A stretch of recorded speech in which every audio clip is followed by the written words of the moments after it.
அனைவருக்கும் காலை வணக்கம். நான் உங்கள் ராமச்சந்திரன். இது உங்கள் ராம்சன் அகாடமி. நண்பர்களே, நம்ம பாருங்க, தமிழ் தகுதி தேர்வுக்கான வீடியோஸ் தான் நம்ம பார்த்துட்டு இருக்கோம். அதுல இயல் 3 நம்ம முடிச்சிட்டோம். அதுல திருக்குறள் நம்ம பார்த்து முடிச்சிட்டோங்க. திருக்குறள் இருக்கக்கூடிய அந்த அதிகாரங்கள், அதாவது ஒழுக்கமுடைமை, பெரியாரை துணைக்கோடல், கண்ணோட்டம், கொடுங்கோன்மை, அப்புறம் ஆள்வினை உடைமை, அப்புறம் நன்றியில் சொல்லுவோம். இந்த அதிகாரங்கள் நம்ம பார்த்து முடிச்சிட்டோம். அப்புறம் அந்த புக்கு பின்னால பார்த்தோம்னா நூல்வெளின்னு கொடுக்கப்பட்டிருக்கு. அதுவும் அதுக்கப்புறம் பார்த்தீங்கன்னா நம்மளுக்கு அந்த புத்தக வினாக்கள், திருக்குறள் சார்ந்த புத்தக வினாக்கள், அதுதான் இந்த வீடியோ நம்ம பார்க்க போறோம். ஸோ வாங்க வீடியோக்குள்ள போகலாம். ஸோ அது முன்னாடி நம்ம சேனலுக்கு யாரா புதுசாக வரீங்க அப்படின்னா நம்ம சேனலை சப்ஸ்கிரைப் பண்ணிக்கோங்க. நம்ம லாஸ்ட் வீடியோல ஒரு கொஸ்டின் கேட்டிருப்போம். அதுக்கான ஆன்சர் என்னன்னு பார்த்தலாம் பாருங்க. அதுக்கான ஆன்சர் பார்க்கலாம். நச்சப்படாதவன் செல்வம் நடுவூருள் நச்சு மரம் பழுத்தற்று. இக்குறளில் பயின்று வரக்கூடிய அணி எது அப்படின்றத நம்ம கேட்டிருந்தோம். இக்குறளில் பயின்று வரக்கூடிய அணி பார்த்தீங்கன்னா ஓமை அணி. சீதாங்க இதுக்கான ஆன்சர். ஏன்னா ஒரு பொருளே அதனோட தொடர்புடைய மற்றொரு பொருளோட ஒப்பிடும்போது ஓமையும் ஓம உறுப்பு என்ன பண்ணணுங்க, வெளிப்படையா வரும். அப்படி வெளிப்படையா வந்துட்டா அதுதான் நம்ம என்ன சொல்லுவோம், நம்ம ஓமை அணின்னு சொல்லுவோம். இங்க அற்று அப்படின்ற ஓம உறுப்பு என்ன பண்ணிருக்கு, வெளிப்படையா வந்திருக்கு. அதனாலதான் நம்ம என்னன்னு சொல்றோம், இதை ஓமை அணி அப்படின்னு சொல்றோம். ஸோ நடுவூரில் பழுத்த நச்சு மரம் அப்படின்றது ஓமை, உதவி செய்ய விரும்பாதவர் பெற்ற செல்வம் அப்படின்றது ஓமேயம். இது ரெண்டுத்துக்கும் அற்று அப்படின்ற ஓம உறுப்பு வெளிப்படையா வந்திருக்கு. அதனால இது ஓமை அணிதான் பயின்று வந்திருக்கு. ஓகேங்களா? சரி, இந்த வீடியோக்கான கொஸ்டின்ஸ் பார்க்கலாம். ஸோ நம்ம சேனலுக்கான புதுசாக வரீங்க அப்படின்னா நம்ம சேனலை சப்ஸ்கிரைப் பண்ணிக்கோங்க. கூட வீடியோக்கு ஒரு லைக்கையும் போடுங்க அண்ட் சப்ஸ்கிரைபும் பண்ணிக்கோங்க. ஓகே, ஃபர்ஸ்ட் கொஸ்டின் பார்க்கலாம் பாருங்க. திருவள்ளுவருக்கு வழங்கும் வேறு பெயர்களில் பொருந்தாதது எது? ஸோ திருவள்ளுவருக்கு வழங்கக்கூடிய பெயர்கள் நிறைய பெயர்கள் இருக்குங்க. ஆனால் நம்ம பார்த்தீங்கன்னா இங்க புக்கில் நம்மளுக்கு கொடுத்துருக்கிற பெயர்கள் மட்டும் தான் நான் உங்களுக்கு கொஸ்டின் கொடுத்துருக்கேன். ஏன்னா தமிழ் தகுதி தெரியல 10th புக்கு தான் கேட்பாங்க அப்படின்றதுனால இது உங்களுக்கு கொடுத்துருக்கேன். ஸோ இதுல எது பொருந்தாது அப்படின்னா மொழி ஞாயிறு தான் பொருந்தாதது. ஏன்னா பெருநாவலர், முதற்பாவலர், பொய்யில் புலவர் இது எல்லாமே திருவள்ளுவரை குறிக்கக்கூடிய பெயர்கள் தான். மொழி ஞாயிறு அப்படின்னு சொல்லி அழைக்கப்படுபவர் பார்த்தீங்கன்னா தேவநேய பாவானார். தேவநேய பாவானார் தான் மொழி ஞாயிறுன்னு அழைக்கப்படுவார். அதனால டி தான் இங்க பொருந்தாது. டி தான் அதுக்கான ஆன்சர். அடுத்த செகண்ட் கொஸ்டின். உலகின் பல்வேறு மொழிகளில் மொழிபெயர்க்கப்பட்ட சிறந்த நூல் எது? ஸோ உலகத்துல இருக்கக்கூடிய பல்வேறு மொழிகள்ல மொழிபெயர்க்கப்பட்ட மிகச்சிறந்த நூல் எது அப்படின்னு பார்த்தீங்கன்னா எதுங்க, திருக்குறள். திருக்குறள் தான் பல்வேறு மொழிகள்ல என்ன பண்ணப்பட்டிருக்கு, மொழிபெயர்க்கப்பட்டிருக்கு. அடுத்து 3, திருக்குறளுடன் தொடர்பற்றது எது? ஸோ திருக்குறளை பொறுத்தவரையிலும் முப்பாலா பிரிச்சிருப்பாங்க. அறம், பொருள், இன்பம். ஸோ அறம், பொருள், இன்பம் சொல்லிட்டு முப்பாலா பிரிக்கப்பட்டிருக்கும். அப்ப இதோட தொடர்புடையது வீடு தான் இதனுடன் தொடர்புடையது. சரி, தொடர்பற்றது. அறம், பொருள், இன்பம் சொல்லிட்டு முப்பாலா திருக்குறள் பிரிக்கப்பட்டிருக்கும். சரிங்களா? அப்ப டி தான் இதுக்கான ஆன்சர். அடுத்து 4th கொஸ்டின். அதிகாரங்களும் சரியானது எது? ஸோ இங்க திருக்குறள் நம்ம என்ன பார்த்தோம், முப்பாலா பிரிச்சிருப்பாங்க. அறத்துப்பால், பொருட்பால், இன்பத்துப்பால். அதுல ஒவ்வொன்றுத்துக்கும் ஒவ்வொரு அதிகாரங்களா பிரிக்கப்பட்டிருக்கும். அப்படி அந்த அதிகாரங்கள் எது சரியானதா இருக்கு அப்படின்னு நம்ம பார்க்க போறோம். ஸோ இதுல அறத்துப்பால்ல எத்தனை அதிகாரங்கள் இருக்கும் அப்படின்னா 38 அதிகாரங்கள். அறத்துப்பால்ல 38 அதிகாரங்கள் இருக்கும். பொருட்பால் எத்தனை அதிகாரங்கள் இருக்கும் அப்படின்னா பொருட்பால் 70 அதிகாரம். இன்பத்துப்பால் எத்தனை அதிகாரம் அப்படின்னா 25 அதிகாரம். ஸோ இந்த ஆர்டர் எங்க கரெக்டா இருக்கு பாருங்க, சூப்பர், சீல கரெக்டா இருக்கு பாருங்க. அறத்துப்பால் 38, பொருட்பால் 70, இன்பத்துப்பால் 25. அப்போ இதுதான் சரியா இருக்கு. அப்போ சீதா இதுக்கான சரியான ஆன்சர்.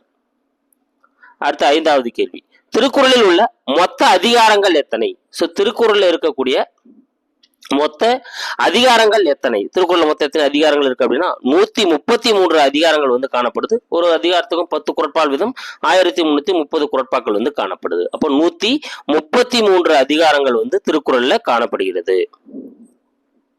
6வது கேள்வி. அறத்துப்பாலுடன் தொடர்பற்றது எது? பாருங்க, அறத்துப்பால்ல மொத்தம் 38 அதிகாரங்கள் பார்த்தோம்.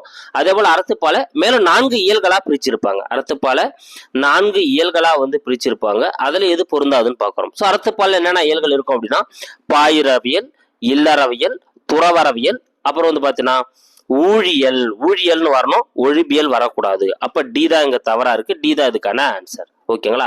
அறத்துப்பால் 4 இயல்களா பிரிக்கப்பட்டிருக்கு. பாயிரவியல், இல்லறவியல், துறவரவியல், ஊழியல். அப்போ ஒழிபியல் இங்க வரக்கூடாது. அடுத்து 7வது கொஸ்டின் பாருங்க. பொருட்பாலுடன் தொடர்பற்றது எது? சோ பொருட்பால் என்ன பண்ணிருப்பாங்க, 3 இயல்களா பிரிச்சிருப்பாங்க.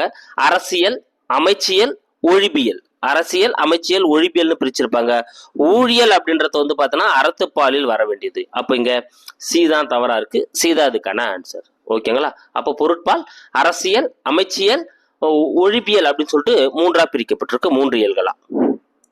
அடுத்து எண்பத்து பாலின் இயல்களில் சரியானது இது. 8வது கேள்வி பாருங்க. எண்பத்து பால் பொறுத்தவரையிலும் 2 இயல்களா பிரிக்கப்பட்டிருக்கும். அந்த 2 இயல்கள்ல எது சரியா இருக்கு அப்படின்னு பார்க்க போறோம். எண்பத்து பாலின் இயல்கள்ல சரியானது களவியல் மற்றும் கற்பியல். சி தாங்க இதுக்கான ஆன்சர். களவியல் கற்பியல். ஓகேங்களா. சோ எண்பத்து பால் களவியல் கற்பியல் அப்படின்ற 2 இயல்களா வந்து பிரிக்கப்பட்டிருக்கு. அப்ப சீதா வந்து இதுக்கான சரியான ஆன்சர். அடுத்து 9வது கேள்வி பாருங்க. நச்சப்படாதவன் செல்வம் இத்தொடரில் வண்ணமிட்ட சொல்லுக்கு பொருள் தருக. ஓகேங்களா. சோ புக் பேக்ல கொஸ்டின் அப்படி இருக்கு. இங்கன்னா இதுதான் வந்து கலர்ல கொடுத்துருப்பாங்க. நச்சப்படாதவன் அப்படின்றதான் வந்து கலர்ல கொடுத்துருப்பாங்க. சோ அப்ப நச்சப்படாதவன் அப்படின்னா யாருன்னா பிறருக்கு உதவாதவன். ஏதாங்க இதுக்கான ஆன்சர். நச்சப்படாதவன் பெற்ற செல்வம், அதாவது பிறருக்கு உதவி செய்யாதவன் பெற்ற செல்வம் அப்படின்னு சொல்லிட்டு தான் வந்து திருவள்ளுவர் சொல்லியிருப்பாரு. அப்ப ஏதா இதுக்கான ஆன்சர். நச்சப்படாதவன் அப்படின்ற சொல்லுக்கான பொருள் பிறருக்கு உதவாதவன். அடுத்து 10வது கேள்வி. இவ்வுலகம் நமக்கு உரிமை உடையதாக வேண்டும் என்றால் நாம் என்ன செய்ய வேண்டும் என திருவள்ளுவர் கூறுகிறார். இந்த உலகமே நம்மளுக்கு உரிமையானதா வேணும் அப்படின்னா நம்ம என்ன செய்யணும் அப்படின்னு சொல்லிட்டு திருவள்ளுவர் வந்து குறிப்பிடுகிறார். சூப்பர். கருமம் சிதையாமல் கண்ணோட்ட வல்லாருக்கு உரிமையை உடைத்து உலகு அப்படின்னு சொல்லியிருப்பாரு. அதாவது நடுநிலை கடமை தவறாமல் யார் வந்து இரக்கம் காட்டுறாங்களோ, நடுநிலை கடமை தவறாமல் யார் இரக்கம் காட்டுறாங்களோ அவங்களுக்கு தான் இந்த உலகம் உரியது அப்படின்னு சொல்லிட்டு திருவள்ளுவர் சொல்லியிருப்பாரு. அப்ப சீதா வந்து இதுக்கான ஆன்சர். அடுத்து 11வது கேள்வி.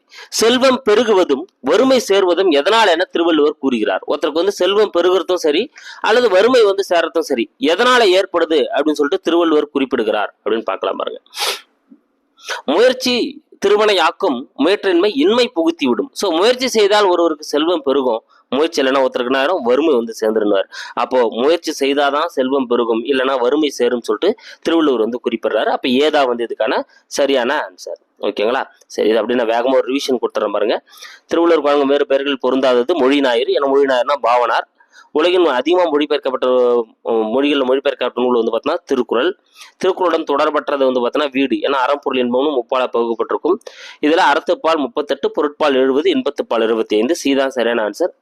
திருக்குறள் இருக்கோட மொத்த அதிகாரங்கள் வந்து 133. அறத்துப்பாலுடன் தொடர்பட்டது. ஏன்னா அறத்துப்பால் பாயிரவியல், இல்லறவியல், துறவியல், ஊழியல் அப்படின்னு சொல்லிட்டு பிரிக்கப்பட்டிருக்கும். ஒழிபியல் வராது. பொருட்பாலை பொறுத்தவரையிலும் அரசியல், அமைச்சியல், ஒழிபியல் வரும், ஊழியல் வராது. இன்பத்துப்பால் வந்து களவியல், கற்பியல்னு வரணும். ஓகேங்களா. ஸோ அப்போ சீதா வந்து சரியான ஆன்சர். இது டைப்பிங் மிஸ்டேக், கற்பியல்னு வந்திருக்கணும். அடுத்து நச்சப்படாதவன் அப்படின்னா பிறருக்கு உதவாதவன் அர்த்தம். யாருக்கு வந்து உலகம் உரியதுன்னா கடமை தவறாமல் யார் வந்து இரக்கம் காட்டுறாங்களோ அவங்களுக்கு தான் உலகம் உரியது.